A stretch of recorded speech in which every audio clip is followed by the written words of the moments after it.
This one little trick and the idea of psychology will give you the ability to connect with almost any person you don't know almost immediately. Welcome to the NZ Guide to Financial Freedom podcast. It's run by the co-founders of a free online learning platform called moneyskills.co.nz, and it has the sole mission of providing every New Zealander the opportunity to live a more fulfilling life. So let's kick into it. There's going to come a time in your life where your ability to communicate and reach another person is going to be the difference between your success and their success and whether it's going to fall apart. And I don't think it's something that we share and discuss enough, and it's around the idea of influence and connection and how to sell something. There's a bit of a taboo, like you're going to sell a product and they think you're this greasy, slimy, inauthentic salesman, and they're not good. You don't need to be that sort of person. And really, if you actually take the time to understand key principles of understanding people, you could end up in a position where your connections are better, you're executing on your dreams more effectively, and you actually have a better understanding of what makes people tick. And that's going to be put you in a position where you're helping people find the answers that they're looking for. Effectively, all sales is solving the problem of the person in front of you, and being mindful that some people, no matter how charismatic, no matter how much you listen, no matter how much you apply these principles, it's not going to work. They're not going to buy it. And that decision was made before you even turned up. So this is going to be a series because, for the majority of my life, I've done commissionary selling, and I did it while having a fear of people and not having the right tools and mechanisms to communicate. And I would understand people pretty good, but I would be so caught up in fear that I needed a framework to communicate. So there'll be people listening to this that might be introverts. There could be socially anxious people. There could be someone that just, no matter how hard they try, they just can't understand why people are reacting a certain way. Why don't they just understand what you're saying? Like, you're trying, but it's just not landing. So I wanted to help you with that. And in this episode, we're going to talk about the concept of mirroring and matching. This is a very valuable concept if you don't quite know how to reach a person on a level that they're willing to receive the information that you're sharing. A lot of people do this intuitively. An ex-girlfriend of mine, when I told her about mirroring and matching, she's like, oh, yeah, I just do that. I just do it anyways. Or lucky for her, I'm not harboring any resentment, but, no, it was good. So I just want to put a framework on actually how to connect with people. So you can do your own experiment. You don't have to take my word for it. But from what I've seen, the evidence that's behind it, it seems to be something that is very effective in connecting with someone you might not know. So let's set the precipice. Words are hard. I'm going to teach you how not to pronounce word in this episode. So mirroring and matching, where it actually stems from is the idea of mirror neurons. They're found in animals, and you can see it in humans. Like if I was to suddenly start chewing on a lemon, just having a munch, enjoying the sweet, sour textures, and you can see my face scrunching up, and I'm eating it, and you're not even eating it, but you can feel the pain. What is that? What's the point of that? Why would there be an evolutionary benefit for us to be able to put ourselves in the position of others? And this is the concept of mirror neurons. We feel what others feel. And where that becomes important is when you're communicating with others. So you're talking up here, they're talking down here. Think about if you went out in the country and you started talking to someone in Texas, and they like to talk real slow and thoughtful, and then somebody comes over and they're talking real fast, and they're like, yeah, man, this is what I gotta do. You gotta buy this, buy that. And then he's just talking and he's looking at him. He's like, what the hell is this motherfucker?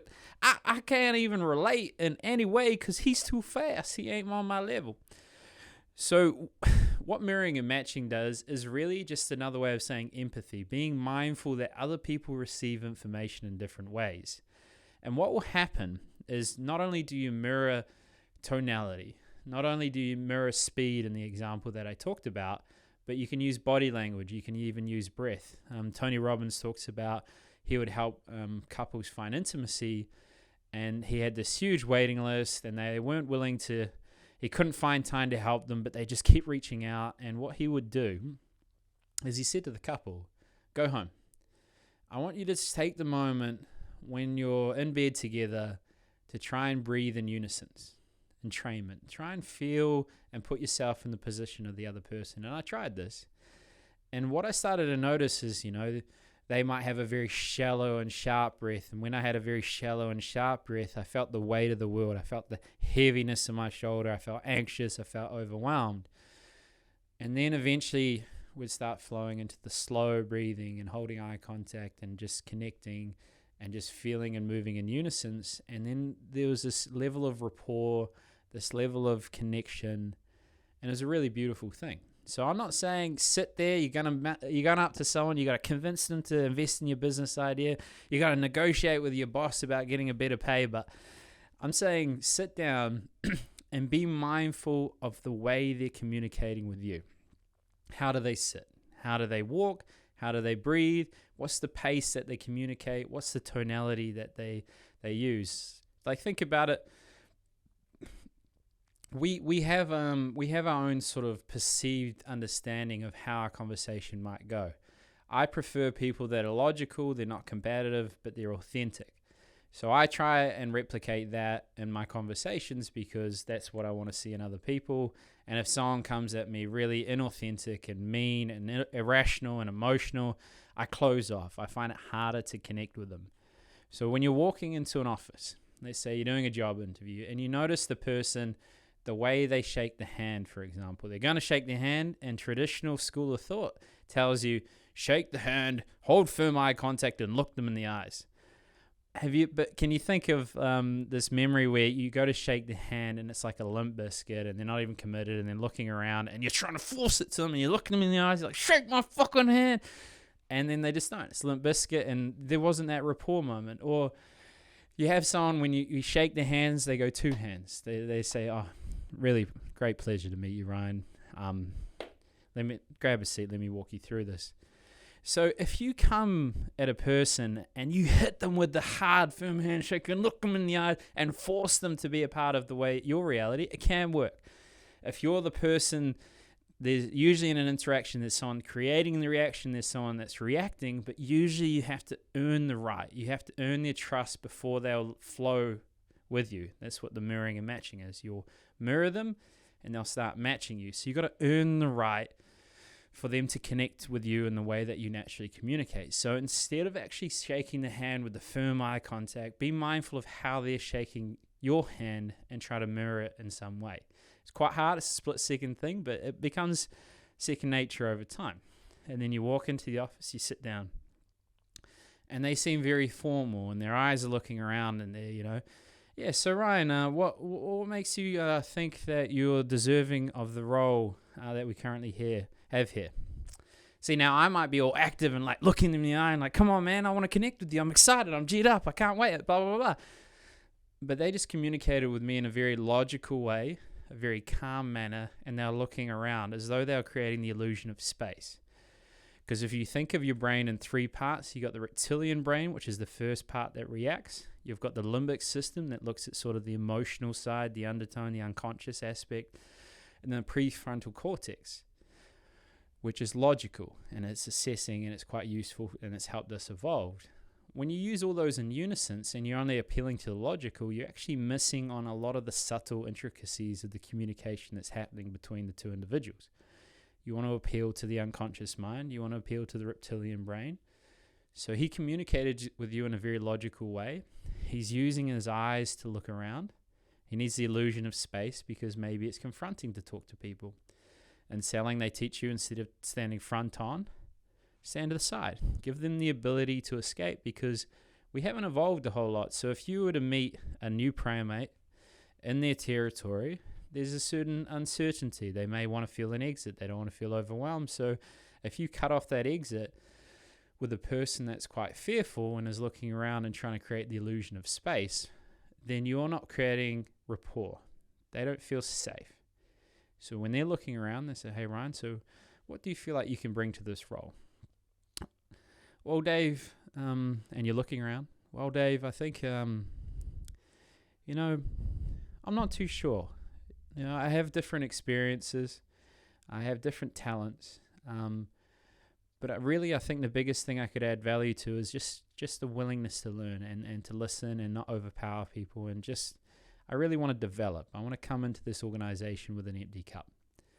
So I was looking around. I wasn't showing brash. I wasn't being the egotistical person, because you think about it, if someone's very tight and very, very introverted, looking around for space, then who would be the opposite? Who would be someone that they would be sort of fearful of and not connect with? Well, it would be the brash person that's holding strong eye contact and occupying a huge amount of space. So the way I communicated there was being mindful that they might not like the egotistical thing. I was trying to show humility. So I'm not saying you should lie. Definitely don't do that, because that's going to be another pillar that we'll discuss a bit more in depth. But it's just showing empathy to the style of communication that they have. And they did this study with Mr. Nice Guy and this asshole. Same guy, he'd play the character of the two individuals. He'd be an asshole and he would be a nice guy. And they'd interview, and you watch it, the video, that's probably on YouTube, you could see it. And when he would be nice, what would happen is he would say nice things and be complimentary, and they would start copying his body language. They would start copying big gestures, so he'd put his hands behind the head. They would do that too. If he'd, lean back or cross his legs, they would cross their legs as well. But when he was an asshole, when he made those big moves, they wouldn't react at all. And that's a big part of the entrainment, the mirroring. So they start mirroring the person once they're in rapport. You'll notice that with friends, when you're walking, you start talking like them. You start changing your accent. You walk slower, or maybe you walk faster, and you just get on this level. So the idea of mirroring and matching is just to replicate what you might have when you're already in rapport. And it was quite useful for me, because I'd be very fearful. I felt very fearful in an interaction. So I'd latch on to routines and structures because I was in a stress zone. I found it hard to be in the moment.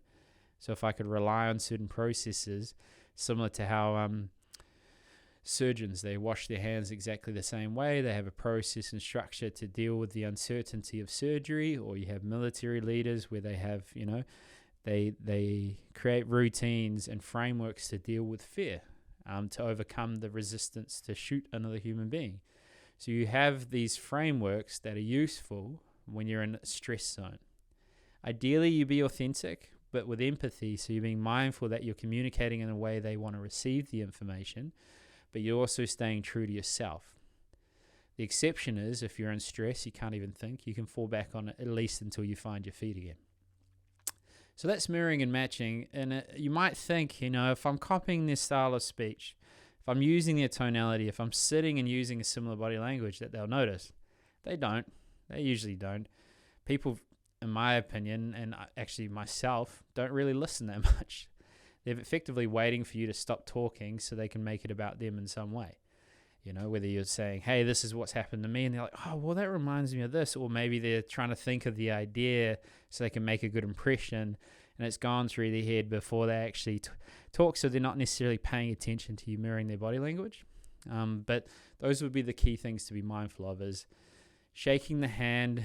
It isn't about being firm. It isn't about eye contact. It's about replicating in an empathetic way their style of handshake. The tonality is being mindful that if someone comes in, they're real angry and they're talking to you like this and you're blah, blah, blah, well, you got to catch them at that level and then change and bring them down because they're reacting to you. So if they come in, they're like, Ryan, I don't know what to do in my life. I'm overwhelmed. So he did this, he did that. And you're like, mate, you haven't tried anything. I know you feel overwhelmed, but just sit down, take a break, let's talk.